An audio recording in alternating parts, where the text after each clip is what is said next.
Hey, Lee Cole here. Hope you're doing great. And thank you so much for looking at this video. Today, I want to talk to you about something that I'm sure you've heard about, but I think I got a little different spin on it. And I think this is going to help you reach your goals, your comfort zone. Now, I'm coming from two different angles here. I do business coaching. And I was talking to one of my students about their comfort zone. In addition, this morning, this is Saturday, I was driving my wife to a voice lesson. Now, my wife is not a professional singer or anything like that. She's an amateur musician, plays piano, plays guitar, loves music, has taken voice lessons in the past, but my daughter is really into the voice thing and the music thing, and so my wife is actually taking voice lessons from the same person that my daughter is. So we were driving to the voice lesson, and there are going to be several other students at this voice lesson, and my wife was, nervous, or basically she said, gee, I wasn't nervous until I woke up this morning and looked on their Facebook page, and everybody was saying how nervous they were. So, saying, well, it's really good for you. This is me talking to my wife. It's really good for you to make sure that you push the boundaries of that comfort zone. We all have to step out of the comfort. Well, we don't have to.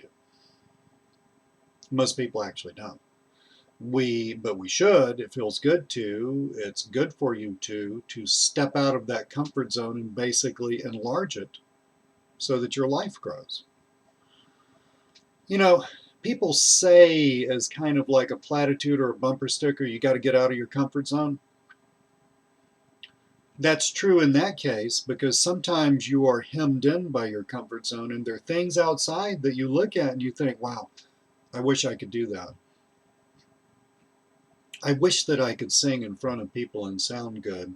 I wish that I was a better salesperson and I could walk into businesses and make sales. I wish that I wasn't scared to create that product. I wish that I found a good network marketing company with a sponsor, and that I wasn't afraid to intelligently approach my warm market. I mean, there's a whole bunch of things. I wish that something I need to do. I wish that I would go to the gym more and get in shape, but I'm a little embarrassed about the way I look already. I mean, we are all hemmed in by that comfort zone, right? That's why it is so important to get out of it so that you're continually growing the boundaries of it. But the answer is not to just get out of your comfort zone. That's what I was talking to my coaching student about, because he and I were talking. There's certain things that we're working on in his business. Those are going well. And he was saying, well, Lee, don't I need to step out of my comfort zone and, do yada, yada, yada. And I said, well, in business, small steps, tweaking is generally what you want to do, instead of just throwing the baby out with bathwater and doing a whole new thing. Now, I started reflecting on those two issues: my wife stepping out of her comfort zone in order to experience something new and to grow personally, my coaching student, me basically telling him, don't step too far. And I started reflecting on those two things because they're like two sides of the same coin of the comfort zone issue. And I realized what's going on. Your comfort zone is a little more complex than just your comfort zone. There are two issues going on there. You are in your comfort zone partially because that is where your strengths are.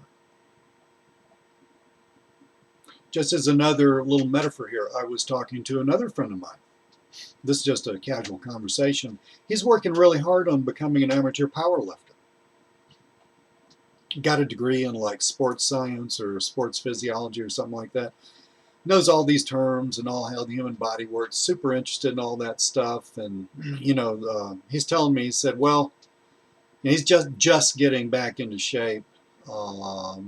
he said, well, I was in the gym and I'm not doing all that great, squatting and all that stuff. And, I'm doing okay. I'm getting back into shape, getting into it. And I said, well, how much did you squat? 380 pounds. Oh my God. I mean, if I could squat that much, that would be incredible. See, I mid 200s for me. So he's squatting at what would be like, me being in super good shape in terms of weightlifting. But for him, it's just the beginning. Why the difference between the twos? That's between the twos. Why the difference between the two? And I'm asking him, I say, okay, well, you're obviously built different from me. I'm more longer and thinner chest, flatter chest, et cetera, et cetera. He's more squat, bigger muscles, greater cross section in his arms and legs and stuff like that. But he also explained to me that, in your muscles, there are different kinds of fibers. And he said, weightlifting's easy for him. It's easy for him to bulk up. But you put him on a treadmill, he dies after 20 minutes.